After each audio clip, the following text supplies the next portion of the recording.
two.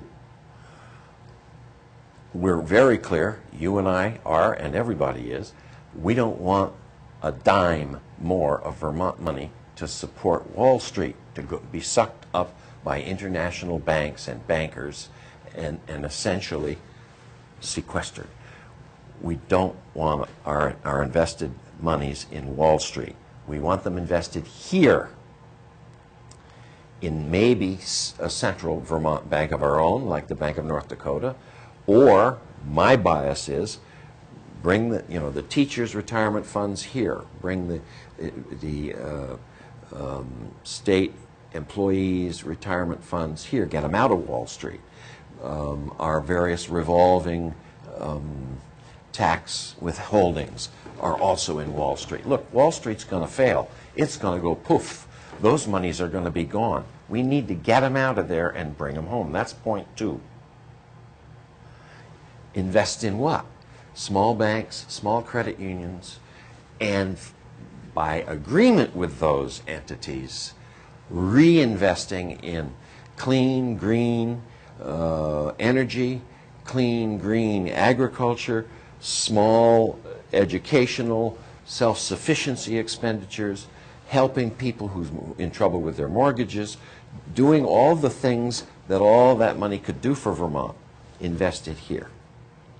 That's point three. Develop our clean, green, decent little state. And point four, the last one is, guess what, folks? You can't do that stuff as a state and a member of the United States. You can only do that stuff as an independent country. Therefore, we have to put secession from the Union on the table so people can begin to consider it and begin to get comfortable with the idea that in the UN, there are 40 countries, roughly 40 countries, members of the UN, countries in the world who are smaller than Vermont in either territory or population. So it's not absurd at all. We're perfectly middle-sized, smallish, middle-sized country if we choose to be one, and I want to be one. I want to be our own country. I'm tired of these fools, dead men, and criminals running our government, running the tops of our banks and our corporations. I am done with them. I spent several weeks in Iceland. Iceland only has a third of the population of Vermont, and if that. And they've been doing just fine for over 1,000 years, and they don't have any wars there, and it's a nice place. I enjoyed visiting there. I was extremely impressed at the moves they made, in particular, once the monetary fund and the big bank guys out of London started saying, we're going to collapse your country. You need to pay all this debt. And I don't know where they are on that, but I was rooting for them to basically say, guess what? We're not paying those debts. Forget it. You guys are running on air. Forget it. Well, I don't know what they did, but they seem to be doing all right. And there are other countries. They haven't been invaded. No. And then there's Switzerland. They're not all that much bigger, and Sweden. They haven't had a war in 200 years. I know nothing about Swedish history. I know a little bit about the Swiss history and situation. Switzerland is what, 5.5 million, so about 10 times our size. Iceland is what, about a third of our size. Yeah, 200,000. Yeah. And Sweden is 8 million. But just Montreal, there's 5 million people in Montreal, so Switzerland's like one little city, Montreal. Yeah. And the Swiss government itself is deeply decentralized, and I think that's what I would be in favor of doing here in Vermont as well. I'm not in favor of big central governments. They get power hungry, they get out of touch. The decisions, political and otherwise, should be made as close to home and as close to real people living real lives as possible. In fact, they should be made by those people. That's all of us together, we, the people. Used to be the phrase, of, by, and for the people. That's who's supposed to be running government. Basically, we have been pretty occupied with our wealth and our toys and our entertainment, and in many cases with the need to pay a mortgage and put kids through school and lots of other things.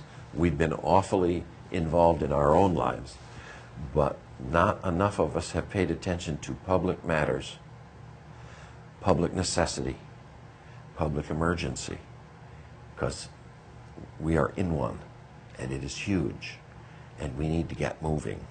This state of Vermont needs to get moving. You talked about people with families. You didn't tell us about your family situation, though. Do you have children? No. My wife and I did not have kids, but we had about 1,000 employees, half of whom were college kids in the course of 20 years of running Lunig's. So those were kind of our kids. It was running a restaurant is an intense situation. It takes a lot of time. It's fun, and I loved those years. Believe me, I did. But it's a little hard to do that in a family situation. Both Laura and I worked in that restaurant, you know, 88 hours a week. Had to make it fly. Lunig's is an ethnic restaurant. Italian, isn't it? We thought of it as just generically European, like a trattoria or a taverna or a pub, or, you know, we just kind of invented it as what we thought little places in Europe would be like. And after had run it for 3 years, and I finally figured out how to take $1 out once in a while and put it in our pocket, we went to Europe and discovered that we had done quite well. It really is authentically European, little tiny tables. Everybody smoked then, of course. It reminds me of the restaurants that I ate in Italy. Yeah. That's why I thought it was Italian. Yeah. No, we played when I had it. This is the one change Robert made that I wish he hadn't done, but he did. When I had it for almost 20 years, we played nothing but European music. No American music. Oh, once in a while Jimmy Durante or something, but you know, it was French, German, a lot of Greek, Italian, Romanian, Russian, Czechoslovakian. We played all European music. The idea was, it was my idea, I wanted people to, when they stepped inside Lunig's, to not hear or see one single thing that they heard, that they were hearing all day in their car and in their homes and on their television and seeing. I wanted them to be on vacation in Europe. I wanted them to feel that way, feel how different it was. And I was convinced that a certain segment, enough I hoped to survive in business, would love that. And they did. Lucky. They did. Because that's a tricky business, as you know. It is hard to make a buck, believe it or not, in the restaurant business. But it seems to have been very successful. It was indeed. Of course, I had 3 others I built after Lunig's, because I convinced myself I must be a restaurant genius. I should do another one and another one. Those didn't go so well. Are any of those still? No. There was. I had City Market, I had Sophie's, and I had a place called Poncho's, which was going to be a margarita bar where the Red Onion is now. Red Onion is that's the successor. That little deli right across from City Hall is the successor of my 4th restaurant, which was Poncho's.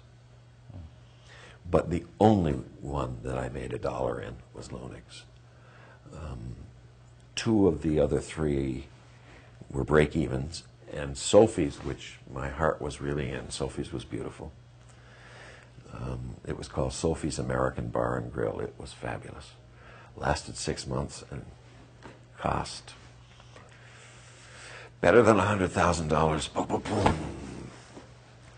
And went down. You lost $100,000. Oh, yeah, more than that. Yeah. So, you know, poor little Lunig's had to take that debt on. It's a tough business. Have you traveled very widely outside of the United States? A little bit. Europe, Caribbean, Montreal, British Columbia. No South America to speak of. Were you in Quebec when René Lévesque was? No. I was living there when Rennie Levesque was organizing the second vote on independence. I had the opportunity to hear him speak, and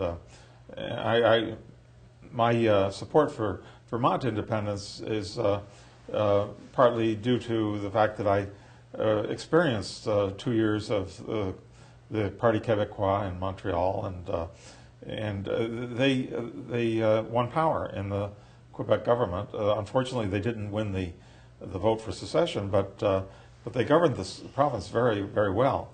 And I think we could govern Vermont very well, even if we don't actually take it out of the Union. Yeah, there's certainly things you can do. It needs some hands-on from some regular people who are not bowing to the needs of the United States Empire.